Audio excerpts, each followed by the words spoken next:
Welcome back guys, this is Ashwin. In this video we are going to see about loan prediction and its analysis in Python. Well, it is a classification problem.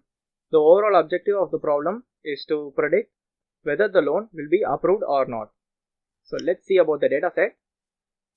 Dream Housing Finance Company deals in all home loans. They have presence across all urban, semi-urban and rural areas. Customer first apply for home loan. After the company validates the customer eligibility for loan, company wants to automate the loan eligibility process based on the customer detail provided while filling online application form. These details are gender, marital status, education, number of dependents, income, loan amount, credit history, and some of the other attributes. To automate this process, they have given a problem to identify the customer segments those are eligible for loan amount so that they can specifically target these customers. So this is a standard supervised classification task, classification problem where we have to predict whether a loan would be approved or not. Below is the data set attributes with some description. So we have 13 attributes here, 12 of them are input attributes, and we are going to predict whether the loan status will be approved or not. It will be yes or no. These are some of the terms that are in the attributes. Here gender for male and female, married, yes or no. Here will be the number of dependents, education, graduate and undergraduate. Like that we have various attributes. We will deal with the various attributes, fill the missing values and do some analysis to create some new attributes. Like that we will see every aspects in the project. Okay, let's start typing the code right away. First we will import the modules. Import pandas as pd. So I'm going to import all the basic modules that we are needed for the project.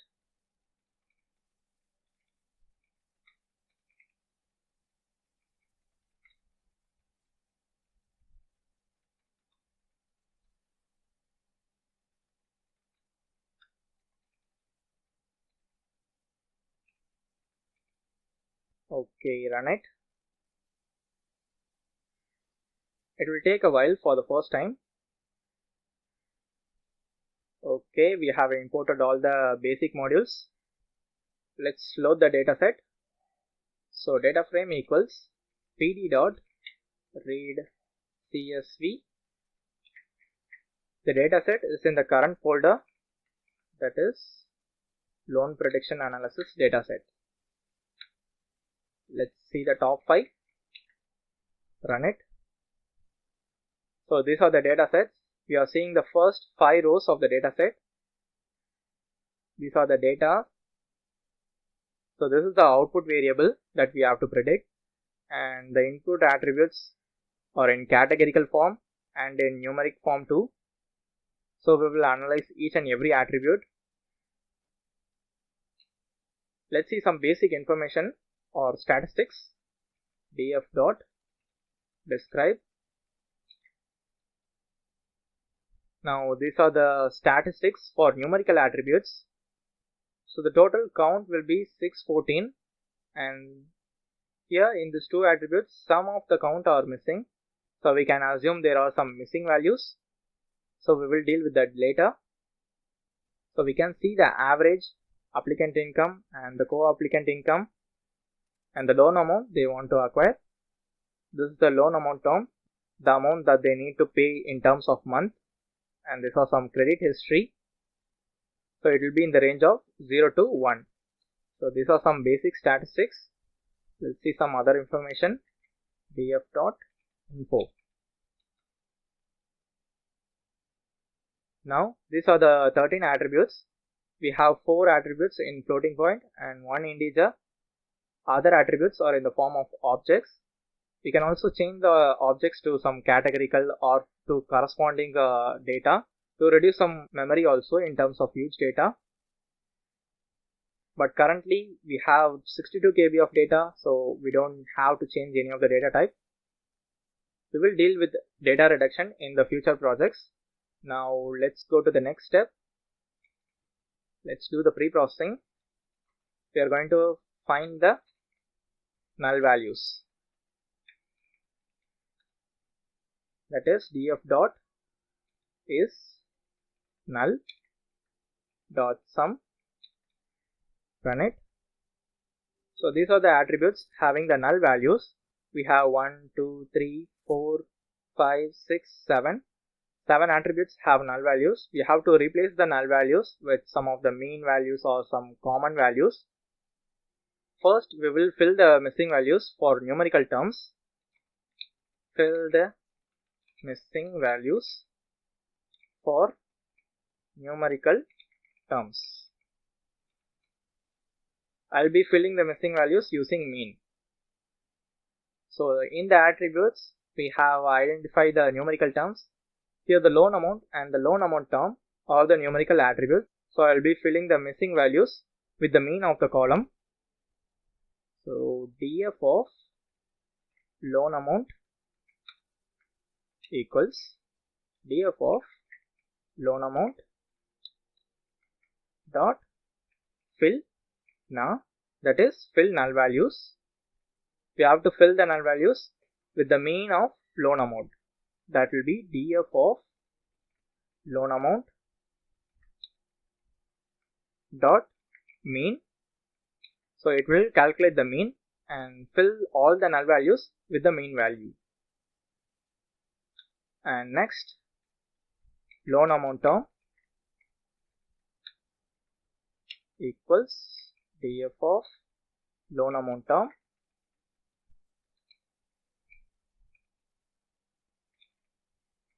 fill now. Again, we have to find the mean. So dot mean.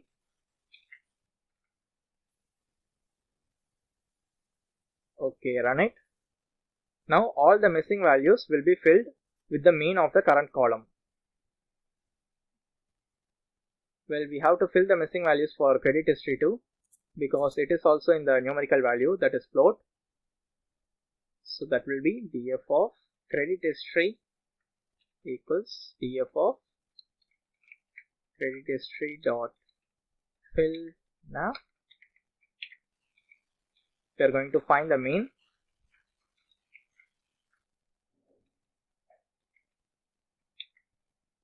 Run it. Now all the missing values for the 3 attributes will be filled with mean of the current columns. And after that, we have to fill the missing values for categorical, that is gender, married, dependents, self-employed, and that's it. So copy this and paste it. Categorical terms. I'm going to fill the missing values using mode operation. Mode operation means the most frequently occurring term or the most common term. I'm going to fill the missing values with the most frequently occurring values. So we are going to use the same operation. Instead of mean, I'm going to use mode. First, it is for gender. df of gender equals df of gender dot fill now dot mode of 0. Here we will run it.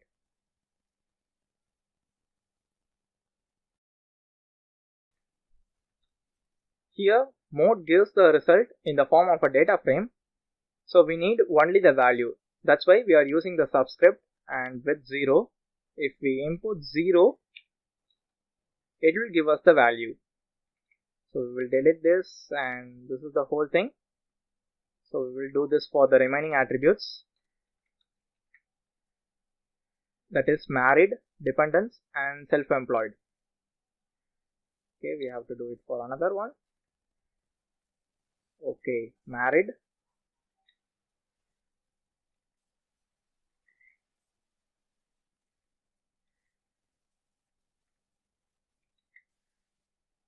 dependents,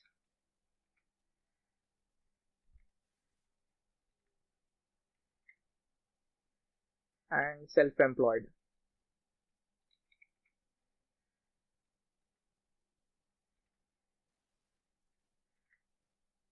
Okay, let's run it. Now check for the null values again.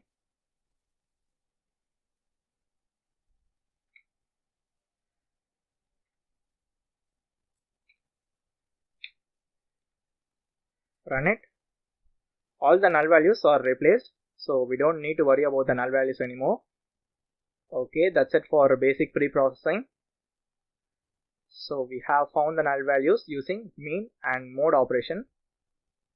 Next, exploratory data analysis. In this, we are going to analyze the data for each attribute. Some of the attributes are listed here. Let's go in order. First, we will see about gender. Okay, that is SNS dot count plot the data, that is df of gender. Let's run it. Majority of the applicants are male and only small portion of the applicants are female. From this analysis, we will get some intuition that will be very useful in building the model. We will do this for other categorical attributes. We'll just copy the input, paste it. Okay, next we need to see for married. Run it. Now here majority of the applicants are married, and the next one is dependents. Okay, most of the loan applicants don't have any dependents. Around 100 people have some 1 or 2 dependents, and only a few people have 3 or more dependents. And the next one is education.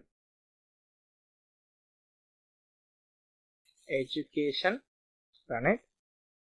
Majority of the people are graduates and only few of the people are not graduates. And the next one is self-employed. Self-employed means we can assume that the people are running some business or doing some freelancing. Only few of them are doing that. So that will be around 90 people, and the majority of the people are working.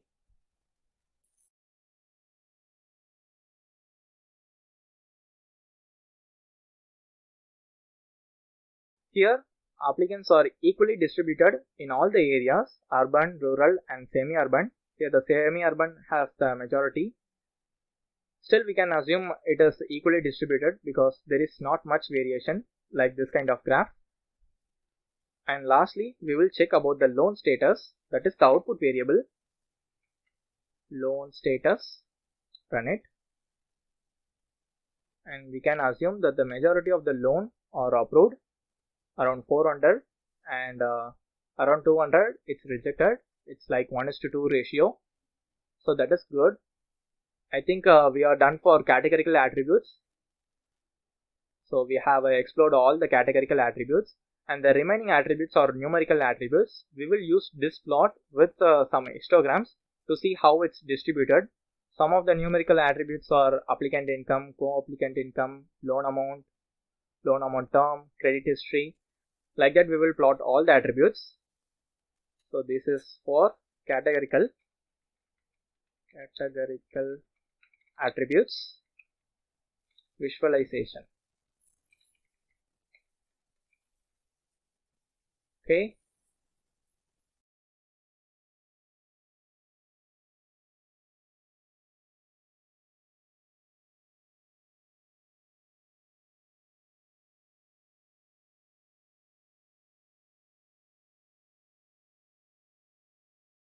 Now SNS dot displot the data we are going to explore. First one is applicant income. Let's run it. Here majority of the applicant income are in the range of 0 to 10,000 I guess, and only few of them are in 40,000 and in 80,000. That's very few. And we can see the graph that are in left skewed, that is most of the applicants are in left side. That is not a suitable distribution for training the model. So we will apply log function in the column to normalize the attributes in the form of a bell curve.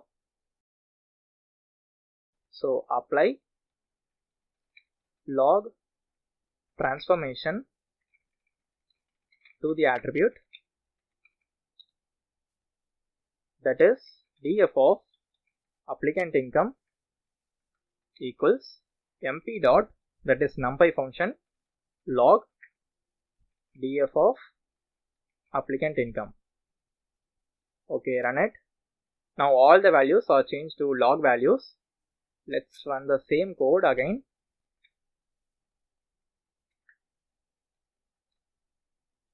Now you can see it's in the form of a bell curve and it is normalized, and now the mean is in the center instead of left skewed. This is a good distribution to train our model. If you see the graph in the left skewed or the right skewed form, you can apply log transformation like this, or min-max normalization or standardization. These are the common techniques you can use to normalize the distribution in order to train the model better. Okay, let's see it for another graph. That will be the same. Now the co-applicant income. It's also in the form of left skewed graph. So majority of the applicants are in the range of 0 to 5,000 to 7,000. 0 means there are no co-applicants there. We can assume that the co-applicant is a person that is present in their family. If the husband is the main applicant, maybe his wife will be the co-applicant, and vice versa is possible. Maybe we can assume some of the attributes. Here also we need to apply log transformation. So that will be df of co-applicant income equals mp.log.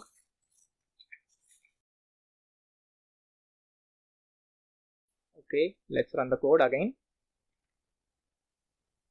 Run it. Now you can see the graph is normally distributed. Let's see the next attribute, that is loan amount. Loan amount. Run it.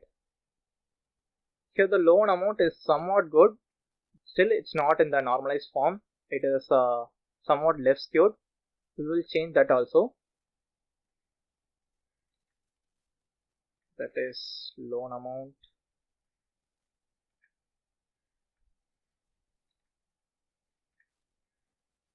Run it. Now it's somewhat better than before.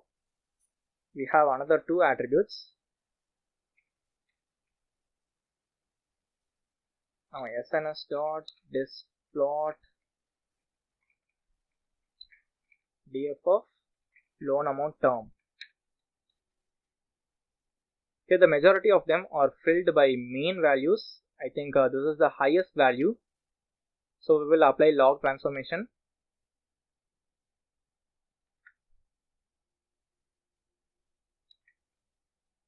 That is loan amount term.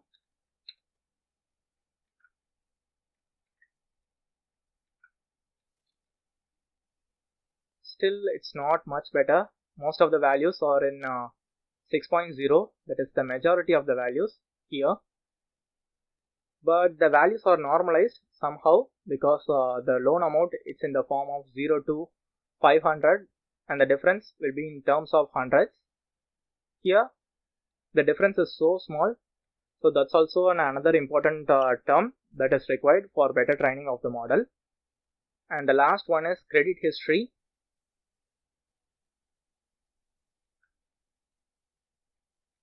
So credit history dot plot. Here the credit history is also in the range of 0 to 1, but the majority is in the values of 1. Here we don't need to apply any normalization. Still it won't be much useful because the values are already in the range of 0 to 1. So we will skip this part. So far we have done the basic visualization of each attribute for numerical and categorical. So that's it for EDA. Now I am going to create a new attribute. Creation of new attributes. Now let's see the data. So these are the data we have now. If we do some statistics operation like the below one, we have applied log transformation. That's also we can use it as a new attribute. we can change the column name like applicant income log, co-applicant income log. Like that we can add some more columns, but currently I didn't add that more. I just changed in place. Still we can create some new attribute. Here the applicant income and the co-applicant income can be added together to create a new attribute called total income, because both are from the same family. If they are married means they have some co-applicant income. So if we add those two means we will have the total income. We have converted all those values to the log values. Still if we add both of these means it won't affect the original values. If you are trying to create a new attribute, try to create it before performing transformation. That is the best practices. We can create another attribute called EMI. Like this is like a monthly payment that the customer need to pay. From the total loan amount, if we divide the loan amount term, we will get a EMI. The values are not much meaningful because 128 divided by 360, it will be in the form of decimal values. So I won't be creating that new attribute. Based on your intuition, you can create your own custom new attributes. Sometimes these new attributes will be very useful in classifying the outcome. Okay, let's create that new attribute. Now I am going to create total income. df of total underscore income. It will create a new column automatically. df of applicant income plus df of co-applicant income. So df of head. Run it. Now these are the attributes that we have now. So here, due to log transformation, the co-applicant income goes to minus infinity. Before that it will be in 0. So we need to avoid that. Now I'll just load the data set again, create the new attribute before performing normalization. Yeah, now I just reloaded the entire thing. From the scratch I loaded the data set and ran all the cells for categorical and the numerical attributes. I didn't change any of that to log transformation. Now I can create a new attribute, run it. So we have the new attribute, that is total income. After that we can apply the log transformation. Instead of changing the column itself, now we are going to add this data as a new column. We will add log to it, log, and here also log, log, log.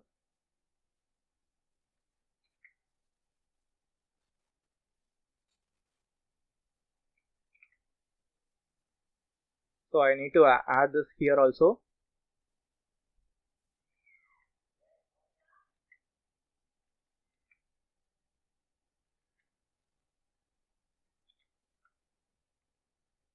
Yeah, now let's run this.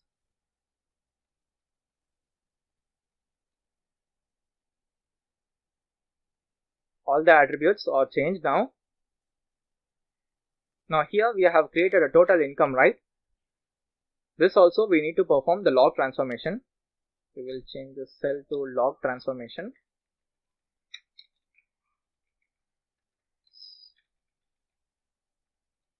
So that will be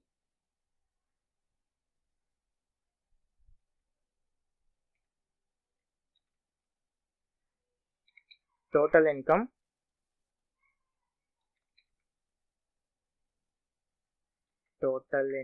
log, and this is also total income log. Let's run it. Now we have normalized all the data in the data set. So that's it for exploratory data analysis. We have analyzed various attributes and how it's distributed, and we have rearranged everything in a normalized form so that the model can train and perform better. Next, we are going to see about correlation matrix. Like in the previous project, it will find correlation for the numerical attributes. Correlation equals df of core dot heat map correlation not equals true, and color map equals, I'm gonna use some new color map, boo-hoo, I guess, boo-hoo. Let's try to run it. Okay, throwing an error. It displays some other attribute, that is boo-hoo. Run it. Yeah, these are all the attributes we have found so far. Here the figure is so small, we need to expand that. To change the figure size, we need to import pyplot. We will change it in the header.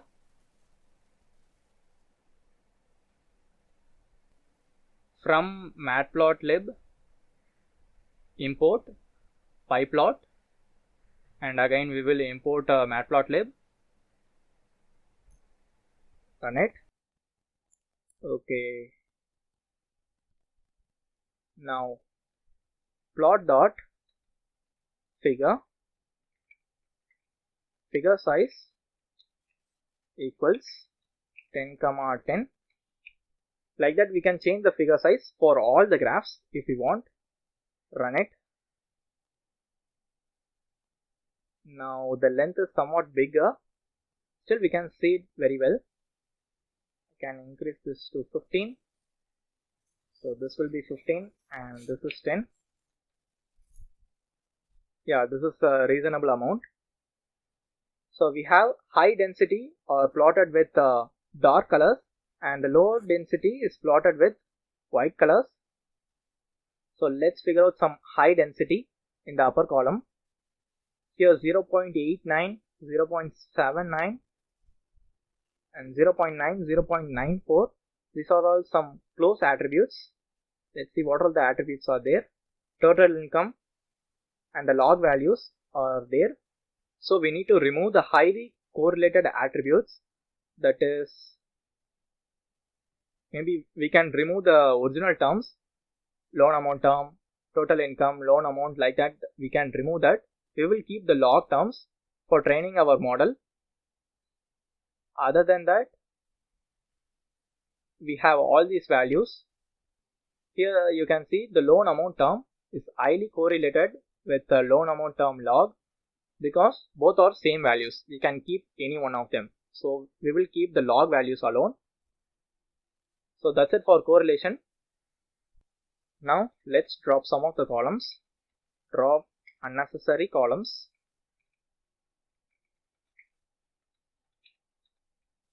What are the columns we need to drop? Okay, false. Applicant income, co-applicant income,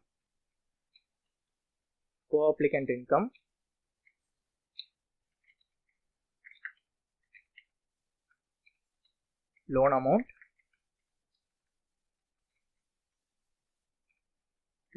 term. Well, we are just keeping all the log values and removing all the original values. Loan amount, term, and credit history we didn't convert that, so we need to leave that. We have total income, total underscore income. So we need to check what are the values apart from that we have. So let's display the data frame, df dot head, and here we don't need loan ID, so we will drop that too. And what else is there? And we need to drop co-applicant income too, because it's having some minus infinity values. So we will remove this. And yeah, that's it. Loan ID, and the last one is co-applicant income. Well, most of the time the co-applicant income will be mapped to the total income, so we don't need to worry about losing the feature. Co-applicant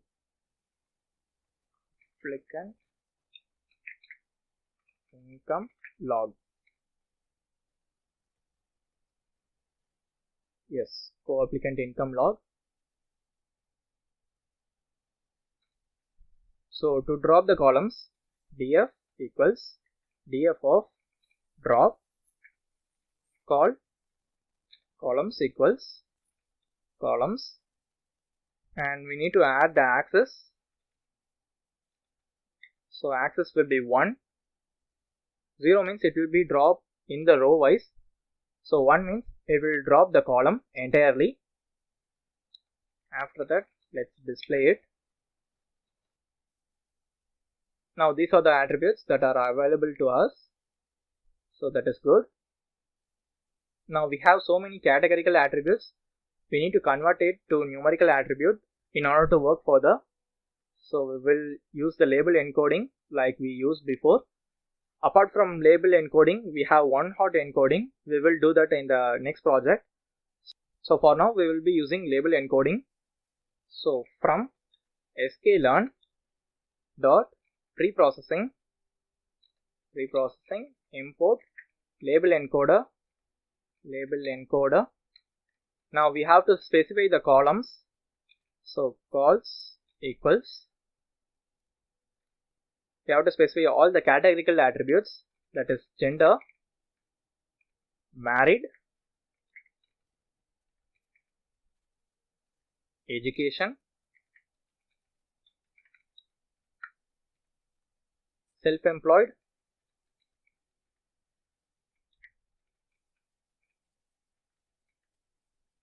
property area,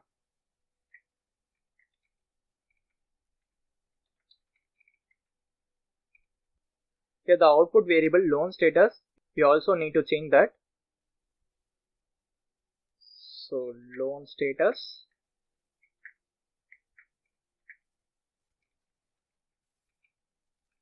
okay, these are the columns we need to change. For column in columns, df of col equals, before that we need to initialize the label encoder, le equals label encoder. Now le dot fit transform. If you press tab button, it will automatically display some additional functions, so we can use that. Now again df of col. So we are accessing each column from the column list, and for the corresponding column it will convert the values to a numerical one, and we again store it to the corresponding column.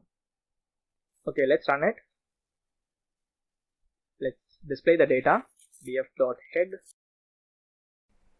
Now you can see all the attributes in the dataset are in the numerical format, so we can train our model easily.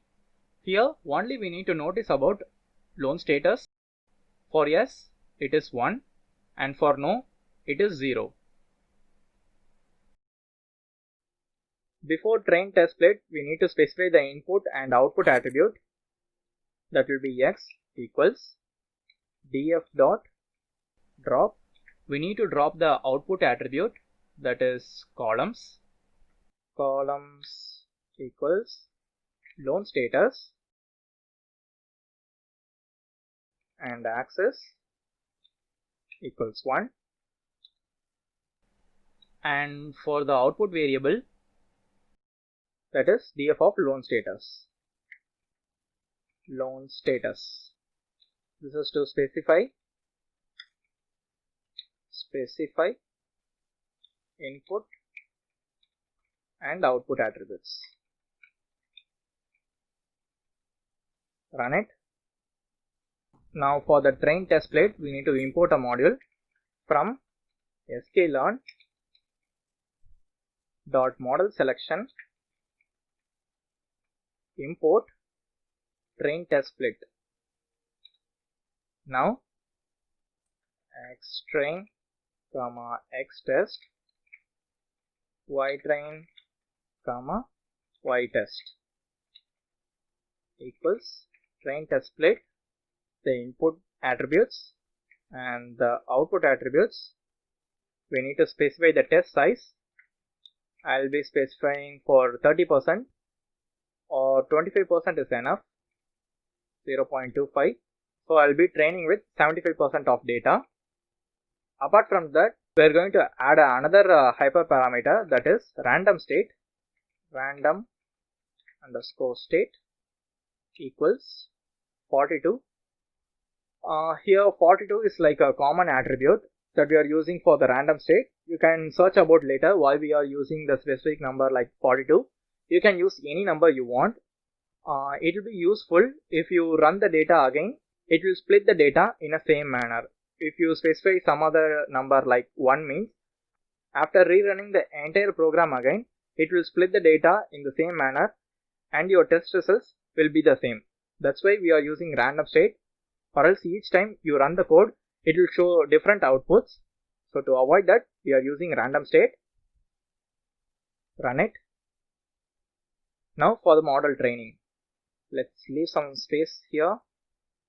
We are going to run with different models. Let's define a small function in order to reuse the code. Classify function, def classify the model, input attribute, output attribute. Now we are going to train the model here, so we will use the split data inside the function.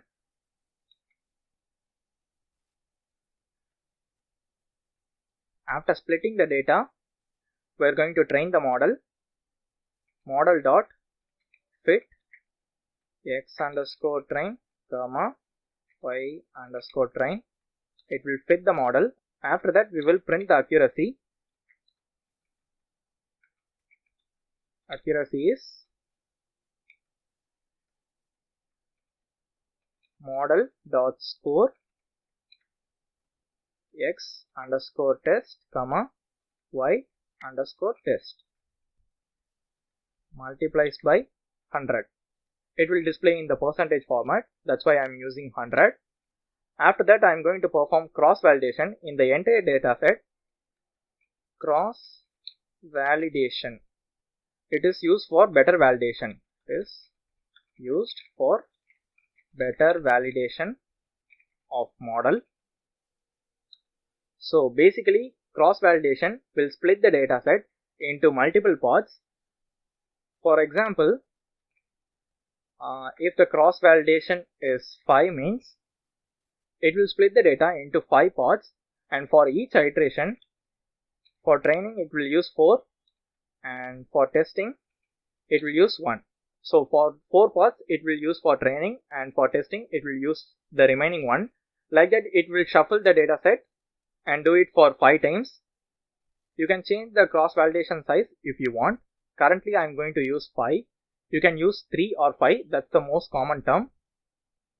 So for cross validation, score equals cross underscore val underscore score equals model comma the input attribute, that will be x, and the output attribute y. We have to pass the CV attribute, that is how many splits we want, that will be 5. After that, we are going to print that cross validation is np dot mean of score. So we have 5 scores because it will run for 5 times. So I am going to take an average and multiply it by 100 in order to display it in the percentage format. So that's it for the classify function. Let's run it. Okay, I missed a comma, and I need to import the cross val score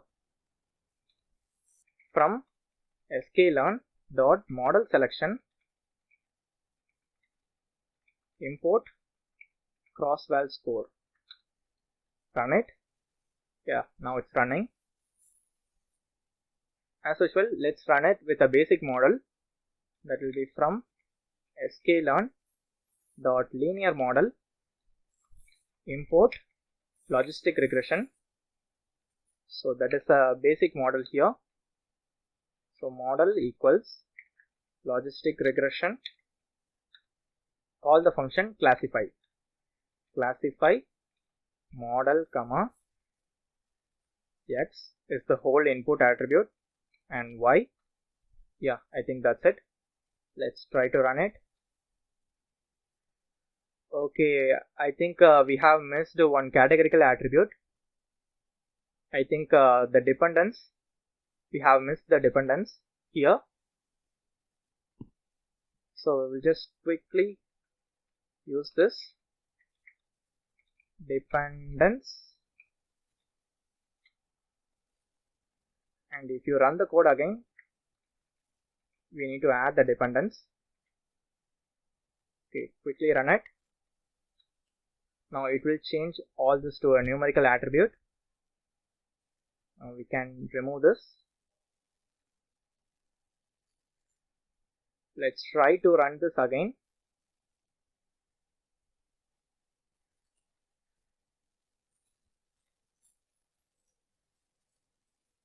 Okay, we can ignore the warnings because it will be because of the packages. We can ignore that. Remove this. Yeah, now the accuracy is around 77 and the cross validation is 80%. Most of the times we need to give more importance to cross validation because it's like a better version of accuracy. It will split the data in multiple parts. We are training with multiple parts of the data.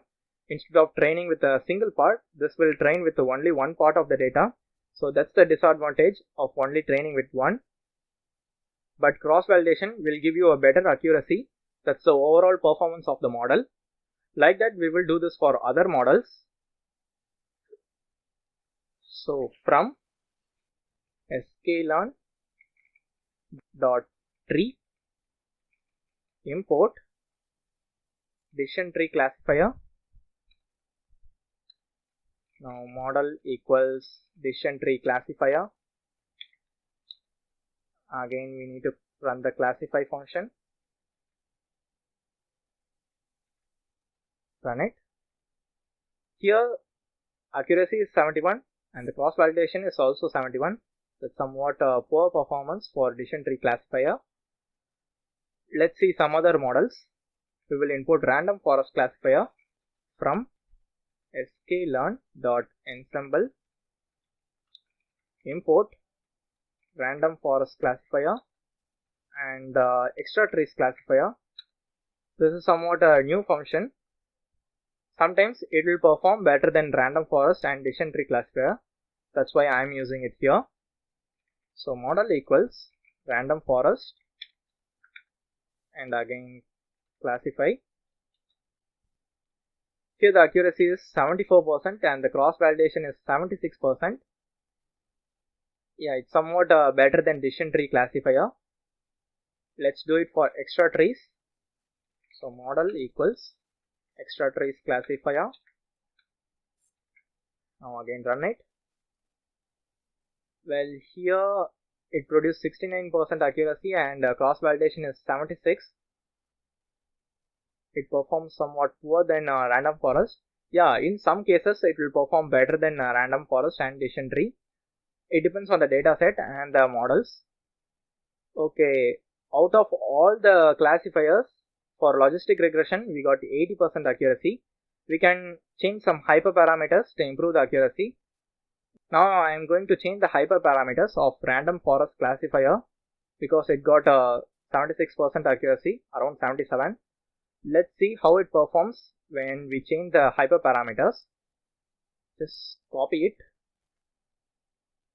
Now this is for hyperparameter tuning. Hyperparameter tuning. Now let's copy this and paste it. You can see the various parameters in the documentation for random forest classifiers. Like that you can see it for various algorithms. N estimators equals 25, min sample split This is also 25. Max depth 7, and max features, it will be 1. Let's run it. See, from 76 it reached 78. It is a good improvement, like we have 2.5% improvement. We will change the hyperparameters, like 50, it improved to 79, change it to 100, finally it improved to 80. You can also change the parameters by your intuition, but generally we will change the parameters using algorithms like grid search and random search. That is a brief topic. I will do that parameter tuning later. Currently, you can do the parameters by using your intuition. If you use that kind of algorithms, it will take more time to find the parameters because it will do multiple cross validation. It will take a huge amount of time, like hours and hours. So in extreme cases, you can do that hyperparameter tuning. Apart from that, you can use the parameters by your intuition. That is a quick way. That's it for parameter tuning. And the last one is confusion matrix. A confusion matrix is a summary of prediction results on a classification problem. The number of correct and incorrect predictions are summarized with count values and broken down by each class. It gives us insight not only into the errors being made by a classifier, but more importantly, the type of errors that are being made. So confusion matrix, it will display a matrix with the actual labels and the predicted labels, and it will display the count of how much it is correctly predicted. We can use this to reduce the errors also. First, to use the confusion matrix, we need to use the X train and Y train like we split it here. We will use the random forest model.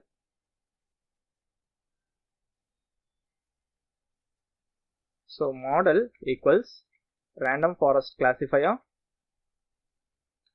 and model dot fit equals X train and Y train. So we are training with the training data. After running the model with the basic default parameters, we will plot the confusion matrix. Now to import confusion matrix from sklearn.metrics, import confusion matrix. For the confusion matrix input, we need to predict from the test data, that will be y underscore prediction equals model dot predict x underscore test. So it will predict from the test data. After that, we are going to create the confusion matrix. CM equals confusion matrix y underscore test.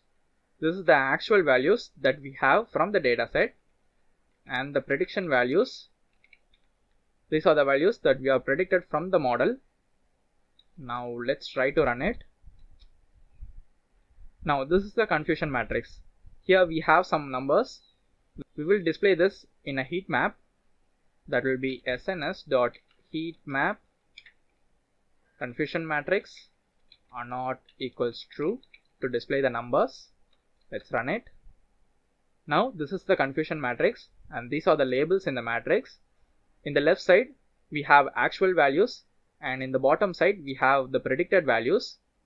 For actual values, 0 means no, so it is predicted 28 correctly, and for the actual values 1, it is predicted 90 correctly. So in the left diagonal part, these are the counts that are correctly predicted. In the right diagonal, we have some counts that are not predicted correctly.